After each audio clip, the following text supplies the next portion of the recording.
दिए महाराज खाने के लिए। नारद जी लड्डू खाने लगे तो मैया पार्वती ने कहा कि बेटा नारद, लड्डू कैसे बने हैं? मैंने अपने हाथों से बनाया है। तो नारद जी ने कहा मैया तुम्हारे लड्डू में तो स्वाद नहीं है। माता जी चौंक गई, नारद क्या कह रहे हो बेटा, मैंने बड़े भाव से अपने हाथों से ये लड्डू बनाया है और आप कहते हो स्वाद नहीं है। अच्छा नारद, तुम आना जाना भी छोड़ दिए हो, बड़े दिन में दिखाई दिए हो। बोले हाँ माता, क्या करूं, अब संसार में प्रेम नाम की चीज ही नहीं है, इसीलिए मैंने आना जाना छोड़ दिया। अब देखिए आपने मोदक बनाए, इसमें स्वाद भी नहीं, अगर प्रेम से बनाती तो स्वाद आता। कहाँ प्रेम रह गया है आजकल के जमाने में। पहले की प्रथा थी, आप किसी के यहाँ चले जाओ महाराज, अच्छा हमारी भी 30-32 साल की उम्र हो गई है, हमने भी अपनी बचपना में देखा है जब लाइट, बिजली, पंखे इत्यादि का अभाव होता था, कोई रिश्तेदार आता था तो उस घर के लोग खड़े होकर के पंखा झलते थे। झलते थे तिवारी जी, बढ़िया ठंडा पानी कुएं से भर करके लाते थे, बिस्तर लगाते थे, और जब तक वो व्यक्ति रहता खाता पीता, हमारी समझ में हमारे फूफा जी इत्यादि जाते तो हमारी माता जी खड़ी होकर के बेना डुलाती थी।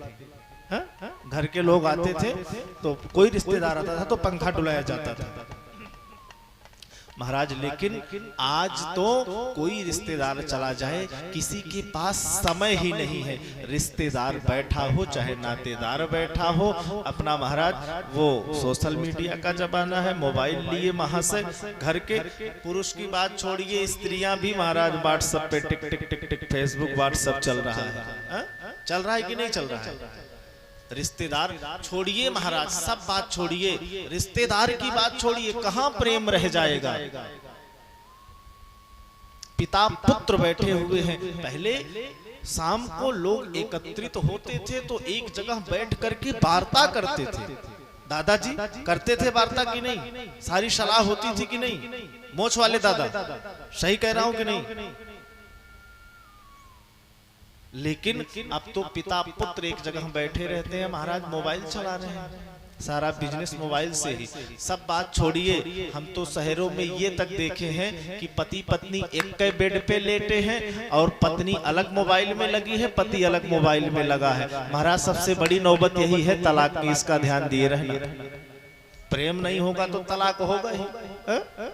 तो नारद जी कहते हैं माँ, संसार में प्रेम बचा ही नहीं, इसीलिए मैंने आना जाना बंद कर दिया है हर जगह। पार्वती जी कहती है नारद तुम गलत बोल रहे हो। बोले कैसे? मैं कहाँ गलत बोल रहा हूँ? बोले अगर तुमको प्रेम की परिभाषा जाननी है, देखनी है, तो तुम सही जगह आ गए हो, कैलाश पर्वत पर। बोले कैसे, बताओ ना माता। बोले नारद हमारे यहाँ देख रहे हो, बाबा भोले की जो सवारी है क्या है? नादिया। और दुर्गा मैया की सवारी क्या है? शेर। शेर और बैल को एक जगह बांध दिया जाए तो कितनी देर तक खैर रहेगी? नहीं रहेगी ना। नारद मेरा घर, मेरा कैलाश ऐसा है, इतना प्रेम है कि एक ही घाट पर भोले बाबा का नादिया और मेरा वाहन सिंह दोनों ही पानी पीते हैं। अभी भी नहीं विश्वास है, और बताता हूं महाराज। बोले भोले बाबा के गले में क्या पड़ा है? सर्प। अच्छा, और कार्तिकेय जी का वाहन क्या है? मोर। और गणेश जी का वाहन चूहा, मोर, नेवला, तीनों को एक जगह कर दिया जाए, कितनी देर पटेगी? कितनी देर पटेगी भैया बताइए? तो नारद अगर प्रेम की परिभाषा तुमको जाननी है तो तुम सही जगह आ गए हो, मेरे कैलाश पर। बोले माँ तुम सही कह रही हो, तुम्हारे कैलाश पर तो बड़ा प्रेम झलक रहा है। बोले भोले बाबा भी मुझसे बहुत प्रेम करते हैं, उन्हीं के प्रेम के कारण बड़े ही प्रेम से मैंने ये मोदक बनाए हैं। बोले हाँ माँ आपसे बहुत प्रेम करते हैं। बोले नारद तुमको क्या बताऊं, मुझसे भोले बाबा इतना प्रेम करते हैं। बोले इतना प्रेम करते हैं, कहते हैं कि स्वप्न में अगर अपने इष्ट के दर्शन हो तो कभी भी अपनी पत्नी को भी नहीं बताना चाहिए। लेकिन हे नारद, भोलेनाथ मुझसे इतना प्रेम करते हैं कि स्वप्न में अगर इष्ट के दर्शन भी होते हैं तो वो भी मुझे आकर के बताते हैं। अब इससे बड़ी प्रेम की परिभाषा क्या होगी? हा? अरे यहाँ तक छोड़िए, कहते हैं जो कान में गुरु मंत्र मिलता है अपनी पत्नी को भी नहीं बताया जाता है। हा? लेकिन हे नारद, भोलेनाथ इतना प्रेम मुझसे करते हैं कि जो उनको कान में गुरु मंत्र मिला है उसको भी आकर मुझे बता दिए हैं। अब इससे बड़ा प्रेम क्या होगा? नारद जी बोले, वाह भैया, बाबा तो आपसे बड़ा प्रेम करते हैं, फिर तो आपसे कोई बातें नहीं छुपाते होंगे। भाई कहते हैं जहां पर प्रेम है, जहां पर स्नेह है, वहां पर कपट नहीं होना चाहिए। अगर कपट है तो वह प्रेम नहीं है, फिर तो वह स्वार्थपूर्ण प्रेम है। प्रेम में कोई बात छुपी नहीं होनी चाहिए। तो भोलेनाथ ने कहा कि हे नारद जी ने कहा कि हे मैया, फिर तो भोले बाबा ने आपसे कुछ नहीं छुपाया होगा। मैया ने कहा, हाँ नारद, बिल्कुल सत्य कह रहे हो, कुछ भी नहीं छुपाया है भोले बाबा ने। बोले वाह, कितनी अच्छी बात है मैया। तब तो फिर आपको ये तो मालूम होगा कि भोले बाबा के गले में जो मुंडों की माला डली है वो किसके मुंड हैं? ओहो, मैया ने कहा, नारद जी ये तो बड़ा मिस्टेक हो गया। सब कुछ तो बताए भोले बाबा, लेकिन ये नहीं बताए कि जो उनके गले में मुंडों की माला है किसकी है। तो नारद जी को मिल गया मौका। बोले मैया, क्या तुमसे खाक प्रेम करते हैं? जिस मुंडों की माला को 24 घंटे अपने गले में लटका करके घूमते हैं भोले बाबा, हमेशा लटकाए रहते हैं, उसके बारे में आपसे बताया नहीं। ये कैसा प्रेम है? जिसको 24 घंटे ढो रहे हो और उसके बारे में तुम बतलाए ही नहीं, तो कैसा प्रेम है? चलिए ठीक है माँ, मैं मानता हूँ भोले बाबा भूल गए होंगे। अच्छा माता जी ये बताइए, क्या भोलेनाथ ने कभी बताया जो पाउडर हमेशा मलते रहते हैं, चिता की भस्म को भगवान शिव अपने शरीर में धारण करते हैं, किसकी चिता की भस्म है? कभी भोलेनाथ ने बतलाया क्या तुमको? महाराज, माता जी एकदम मौन हो गई। चलो माता, कोई बात नहीं, भोलेनाथ ये भी भूल गए होंगे। क्या कभी आपको ये बतलाएं कि जो कैलाश पर्वत पर अस्थियों का ढेर लगा हुआ है, ये किसकी अस्थियां हैं?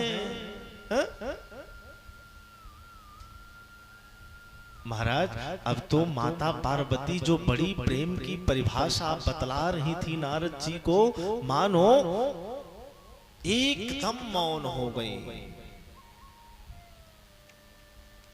नारद जी ने कहा कि माँ, अब तुम ही बता दो, क्या प्रेम करते हैं भोले बाबा? नारद बेटा, तुम सही कह रहे हो, मुझे पहले भी संशय था, अब तो पुनः संशय हो गया। भोले बाबा मुझसे प्रेम नहीं करते हैं। आज आने दो भोले बाबा को, आज बताती हूँ। इतना कह जब कहा मैया ने, नारद जी बोले, अच्छा माता, मन में सोचे अब मेरा काम हो गया है। मैया को प्रणाम किए और अपनी बीड़ा को उठाए, वहां से कीर्तन करते हुए चल दिए। क्या कीर्तन कर रहे हैं? श्रीमन नारायण नारायण नारायण। कीर्तन गाए, ये भजन गाए, क्या गाए?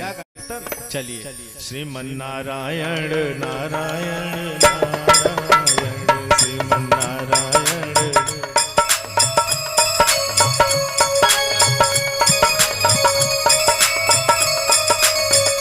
एक मिनट रुकिए भैया, आप लोग गा नहीं रहे।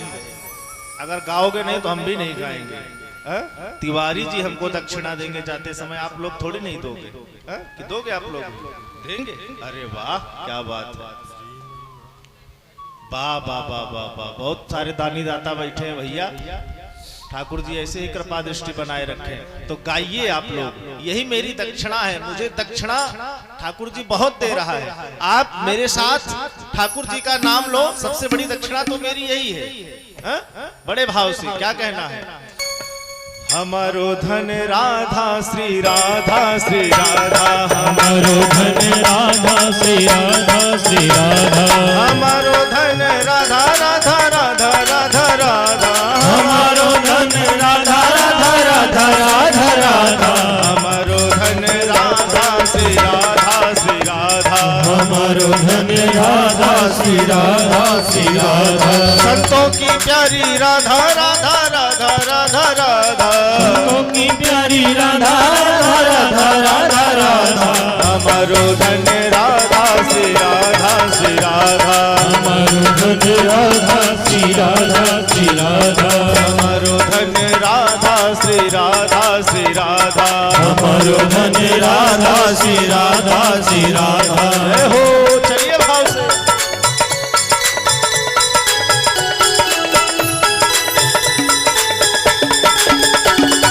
हरि बोल।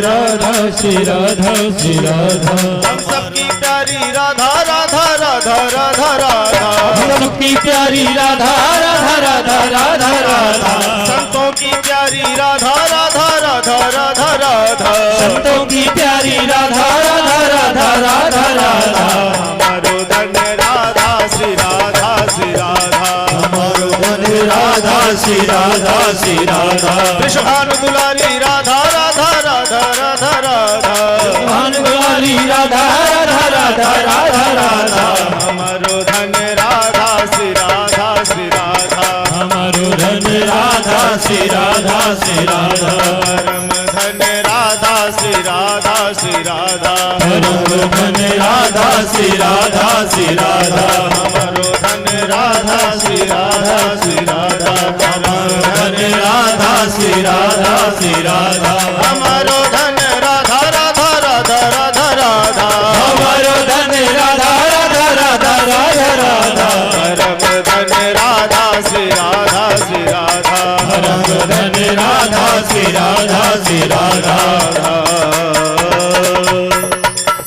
महाराज नारद जी वहां से कीर्तन करते हुए कैलाश पर्वत से निकल लिए और मन ही मन बोले कि मैं जिस कार्य के लिए आया था वह मेरा कार्य पूर्ण हो गया। अब निकल रहे थे कैलाश पर्वत से महाराज, तो रास्ते में कौन मिल गया? भोलेनाथ। भोले भोले बाबा प्रणाम। बोले हाँ नारद खुश रहो। बोले थोड़ा जल्दी जाने की कृपा करना, मैया आपको बहुत जोर से याद कर रही हैं। भगवान ने मन ही मन सोचा कि नारद अगर उस तरफ से तुम आ रहे हो तो मैया जरूर ही मुझे याद कर रही होंगी, इसमें कोई संशय वाली बात नहीं है। अब महाराज भोलेनाथ पहुंचे कैलाश पर्वत पर आज, और कहते हैं कुछ संतों का मत है कि भोलेनाथ कभी भगवती पार्वती का नाम लेकर के नहीं बुलाते थे। अच्छा, ये शास्त्र भी कहते हैं कि ज्येष्ठ पुत्र का नाम, पति का नाम, और पति भी पत्नी का नाम न ले। ये शास्त्र भी कहते हैं कि नाम नहीं लेना चाहिए, इससे उम्र की हानि होती है। तो लेकिन आजकल का जमाना है भैया, वो शहरों में, मैंने गांव की तो कुछ परंपराएं बची हैं अभी लगभग गांव में तो मैंने देखा है कि माताएं आज भी नाम नहीं लेती हैं, लेकिन शहरों में तो बिना नाम लिए तो महाराज चैन ही नहीं पड़ता है। वो बुलाएगा पंकज तो बुलाएगी रीना ना, एक दूसरे का नाम ही लेकर के सब लोग परमानेंट बुलाते हैं।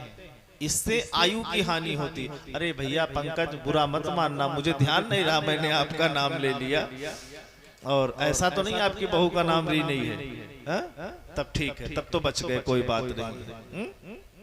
तो भैया कहने का तात्पर्य अपनी पत्नी का भी नाम नहीं लेना चाहिए। तो भोलेनाथ कभी माता पार्वती का नाम लेकर के नहीं बुलाते हैं, सदैव उनको उनके गोत्र से बुलाते हैं। जब सती के रूप में आई थी तो हमेशा उनके पिता के नाम से उनको संबोधित करते थे, दाक्षायणी कहा करते थे उनको। क्या कहते थे? दाक्षायणी। तो भोलेनाथ पहुंचे, बोले प्रिय कहाँ हो? तो आज भगवती पार्वती जो नित्य प्रति आते थे भोलेनाथ तपस्या करके, तो जल का पात्र लेकर के स्वागत के लिए खड़ी रहती थी। आज तो बुलाने पर भी पार्वती जी नहीं बोल रही, बुलाने पर भी नहीं बोल रही है। जब जाकर के हिमालय में देखा भगवान शिव तो दिखाई नहीं देती है माता जी, तो भगवान कहाँ चल पड़े? कोप भवन की तरफ। कहाँ चल पड़े? कोप भवन की तरफ। अच्छा, पहले की ये परंपरा थी, राजा महाराजा जब अपना घर द्वार बनवाते थे तो एक कक्ष बनवाते थे, वो स्पेशल कक्ष होता था, उसका नाम कोप भवन होता था। तो जब रानियां उनकी उस कक्ष में चली जाती थी तब राजा समझ जाते थे कि आज हमारी महारानी क्रोध में है। अच्छा, आज तो महाराज पता ही नहीं चलता है घर में कौन सा भवन खुशी का है, कौन सा कोप का है। आज तो हर कमरा कोप भवन, चाहे जिस कमरे में लेट जाओ वही कोप भवन है। हा? पता नहीं चलता है। पहले पता चल जाता था, राजा महाराजा ऐसी सुविधा करके रखे थे। तो वहां पर कैलाश पर भी कोप भवन है। तो कोप भवन में जा करके देखा तो महाराज भोलेनाथ ने ये देखा कि जितने साजो श्रृंगार सज्जा थी सबको पार्वती जी ने उतार करके रख दिया था, मलिन वस्त्र धारण कर लिए थे। भोलेनाथ ने कहा कि हे देवी क्या बात है? बोले भोलेनाथ आप मुझसे बात मत करो। बोले देवी क्यों? बोले आप मुझसे प्रेम नहीं करते हो। बोले देवी कैसी बात करती हो, मैं तो तुमसे इतना अथाह प्रेम करता हूँ, अटूट प्रेम करता हूँ। तुमसे बेहतर मुझे कौन जान सकता है कि मैं कितना प्रेम तुमसे करता हूँ। बोली अगर प्रेम करते हो तो आपने कभी ये बताया कि आपके गले में जो मुंडों की माला पड़ी है ये किसके मुंड है? या फिर कभी ये बताया कि जो चिता की भस्म आप लपेटते हो ये किसके चिता की भस्म लपेटते हो, क्यों लपेटते हो? या फिर आपने ये बताया कि जो हिमालय पर अस्थियों का ढेर लगा हुआ है ये किसकी अस्थियों का ढेर है? हे नाथ, अगर आप मुझसे प्रेम करते हो तो आप मुझसे ये बातें छुपाएं, मुझे अच्छा नहीं लगा। इसका मतलब कि आप कपटी हैं। क्या है? कपटी हैं, आप मुझसे प्रेम नहीं करते हैं। बोले देवी, भोलेनाथ के आंखों से अश्रुपात होने लगा। बोले देवी तुम जानना चाहती हो कि मैं तुमसे कितना प्रेम करता हूँ? तुम ये जानना चाहती हो कि मेरे गले में पड़ी ये मुंडों की माला किसकी है? तो देवी सुनो, ये तुम्हारे ही मुंड हैं। तुम जितनी बार अपनी शरीर को छोड़ती हो उतनी बार जब तुम्हारी शरीर जल करके राख हो जाती है और जो ये मुंड बचते हैं मैं उसको ला करके अपनी माला में पिरो लेता हूँ। देवी इतना प्रेम तुमसे मैं करता हूँ। बोले कि तुम ये जानना चाहती हो कि मैं चिता की भस्म क्यों लपेटता हूँ? तो देवी सुनो, ये किसी और के चिता की भस्म नहीं है। बोले तो?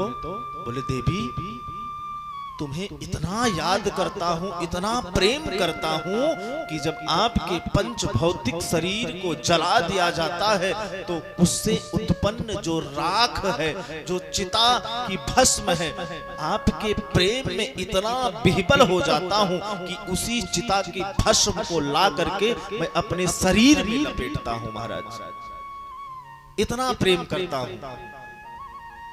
अरे देवी तुम ये जानना चाहती हो कि हिमालय पर पड़ा ये अस्थियों का ढेर किसका है? तो सुनो देवी, जितनी बार तुम शरीर छोड़ती हो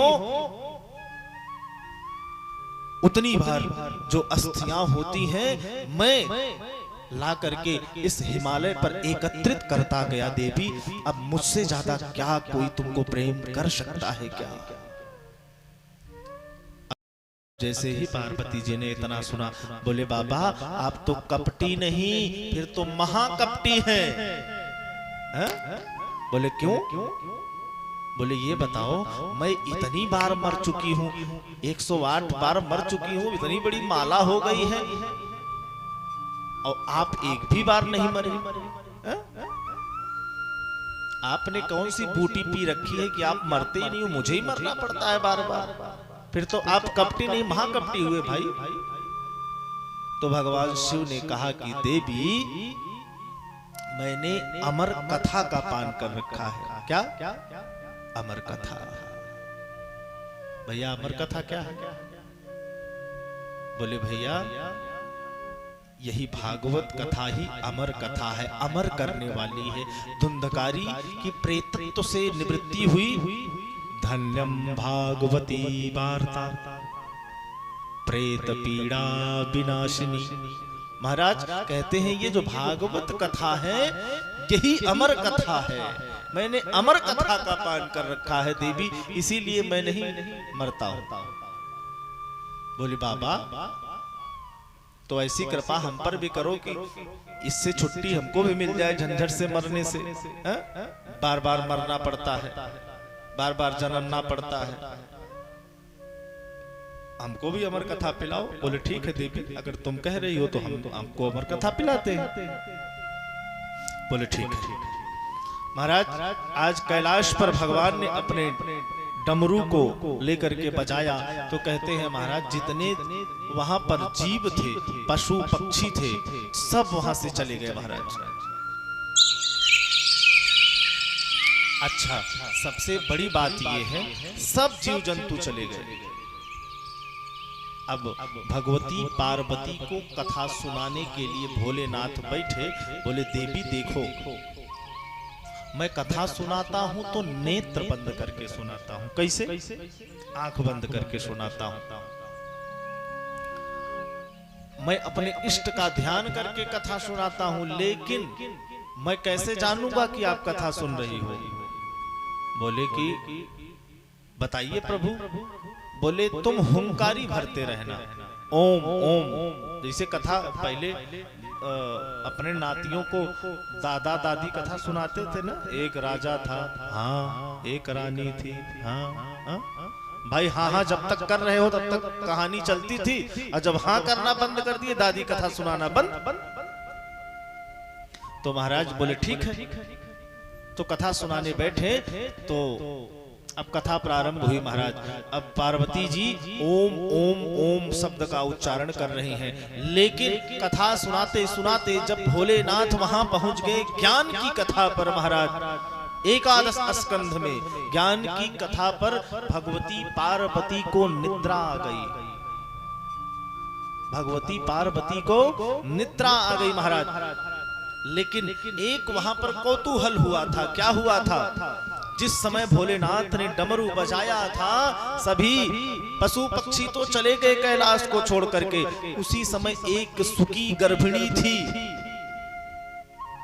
सुकी गर्भिणी थी। तो महाराज जब भोलेनाथ ने डमरू बजाया तो उस सुकी का प्रसव उसी कैलाश पर हो गया महाराज, अंडे के रूप में। अंडे के रूप में हुआ। अब कथा के प्रभाव से उस विगलित अंडे में प्राण आ गए। अब महाराज प्राण आ गए और कहते हैं तोता बड़ा रट्टू होता है कि नहीं? 2-4 बार सिखा दो, गाली देना सिखा दो, गाली देने लगेगा। राम राम करना सिखा दो, राम राम करना सीख जाएगा। अच्छा, ये तोता कोई और नहीं है, वही सुखदेव जी महाराज है। क्यों आए? क्योंकि एक बार गोलोक धाम में राधा रानी की गोदी में बैठ करके सुखदेव जी खेल रहे थे और ठाकुर जी भी वहां बैठे थे। तो राधा रानी और सुखदेव जी जब बैठे थे ठाकुर जी के साथ में, तो ठाकुर जी ने कहा कि हे राधे, अब तो हमें लीला करने के लिए मृत्यु लोक में चलना है। तो हमारी लीला का प्रचार प्रसार कौन करेगा? तो राधा रानी ने सुखदेव जी से कहा, अच्छा सुखदेव जी के गुरु कौन है? सुखदेव जी के गुरु कौन है? सुखदेव जी के गुरु कोई और नहीं, श्री किशोरी राधा रानी है। इसीलिए भागवत जी में कहीं राधा शब्द आया नहीं है, राधा शब्द आया ही नहीं है। कहते हैं अगर सुखदेव 7 दिन में परीक्षित को मोक्ष करवाना था और राधा का नाम ले भर लेने से सुखदेव जी की समाधि लग जाती थी। अब जब राधा रानी ने आदेश किया कि सुखदेव जी जाओ हमारी लीला का प्रचार प्रसार करो, हम लीला करने आ रहे हैं, तो वही महाराज सुख के रूप में, सुकी के गर्भ से तोते के रूप में महाराज आज सुखदेव जी महाराज तोते के रूप में कैलाश पर्वत पर प्रकट हुए। अब महाराज पार्वती जी को निद्रा आ गई, तोता नकल उतार लिया था। तो इधर तोता सोचा सुखदेव जी भाई सुख स्वरूप है, वो सोचे अगर माता को नींद आ गई है, अगर ओम शब्द आना बंद हो जाएगा तो भगवान भोलेनाथ कथा सुनाना बंद कर देंगे। इससे बढ़िया क्यों ना मैं ही ओम ओम का उच्चारण करने लगूं। वह तोता महाराज ओम ओम का उच्चारण करने लगा। अच्छा एक विशेष बात यहाँ नोट करिएगा। क्या मैं अभी कुछ देर पहले कह रहा था, क्या कह रहा था? यही कह रहा था कि कथा वही नहीं सुन पाता है जिसके सर पर पाप होता है। अब यहाँ विचारणी प्रश्न ये है कि क्या भगवती जगदम्बा ने भी कोई पाप कर रखा है क्या? विचारणी प्रश्न है कि नहीं भैया? अरे वो तो जगत जननी है, पराम्बा है, भगवान भोलेनाथ की अर्धांगिनी है। क्या इन्होंने कोई अपराध कर रखा जो कथा में नींद आ गई? बोले हाँ। बोले कौन सा अपराध? बोले महाराज अपराध वही है, संग सती जग जननी भवानी। अपराध कोई और नहीं महाराज, जो वो भगवान शंकर के इष्ट भगवान राम की परीक्षा ली थी, वही अपराध है महाराज आज सामने आया। वही पाप है जो आज भगवती पार्वती को कथा नहीं सुनने दिया, ये वो पाप है। पापी व्यक्ति कथा नहीं सुन पाता, आ जाओ पांडाल तक नींद आ जाएगी। इसी भांति जगदम्बा के भी पाप थे, इसीलिए जगदम्बा को नींद आ गई। जो पापी पुरुष नहीं है वही कथा सुन पाता है। तो महाराज आज जब तोता ओम ओम करने लगा, अब जब कथा समाप्त हुई, भगवान भोलेनाथ ने जयकारा लगाया, बोलो श्रीमद् भागवत महापुराण की, राधा रानी की, हनुमान जी महाराज की। अब महाराज पार्वती जी की निद्रा टूट गई। जब पार्वती जी की निद्रा टूट गई तो पार्वती जी ने कहा, हे नाथ आप तो कथा दशम स्कंध में पहुंचे थे, आप तो लीला का वर्णन कर रहे थे और कथा फिर ज्ञान के चर्चा पर आई, अब आगे क्या हुआ महाराज? उद्धव को कैसा ज्ञान उपदेश कर रही हैं गोपियां, ज्ञान की चर्चा बतलाइए। बोले देवी क्या कह रही हो, कथा तो समाप्त हो गई और तुम गोपी उद्धव प्रसंग की बात कर रही हो, ज्ञान की चर्चा की बात कर रही हो। बोली भगवान क्षमा चाहती हूं, मुझे निद्रा आ गई। बोले निद्रा आ गई? तो बोली मेरी कथा का श्रवण किसने किया? अच्छा महाराज कथा का श्रवण किसने कर लिया? तो पीछे मुड़ करके देखें तो वो तोता बैठ करके हुंकारी भर रहा था। भगवान शिव को क्रोध आ गया और भगवान शिव अपना त्रिशूल लेकर के उस सुख सावक के पीछे दौड़ पड़े। आगे आगे महाराज सुख सावक, पीछे पीछे भोलेनाथ त्रिशूल लेके भागे, भागना प्रारंभ कर दिए। अच्छा कथा सुनने का अधिकार सबको नहीं है, अब तो ये चल रहा है, ठीक है, कोई बात नहीं। पहली बात कहते हैं विष्णु दीक्षा विहीना नाम। पहली बात तो अगर विष्णु दीक्षा नहीं लिया है तो कथा का अधिकारी नहीं तिवारी जी। और पहले भी मैं बता चुका कि कौन कौन सी चीजें जिसके अंदर ना हो वो कथा का अधिकारी है। जो कथा वास्तविकता सुनना चाहता है, मुहुरहो रसिका भुवि भावुका, जो कथा का रसिक है, तामसी व्यक्ति नहीं कि व्यवहार निभाने आया है तो कथा सुने। अच्छा, कथा के और कुछ नियम है कि कथा, जैसे मान लीजिए आपके पास कोई विद्या है, जैसे आपके पास कोई विद्या है और आप तंत्र विद्या जानते हैं, आप लोगों का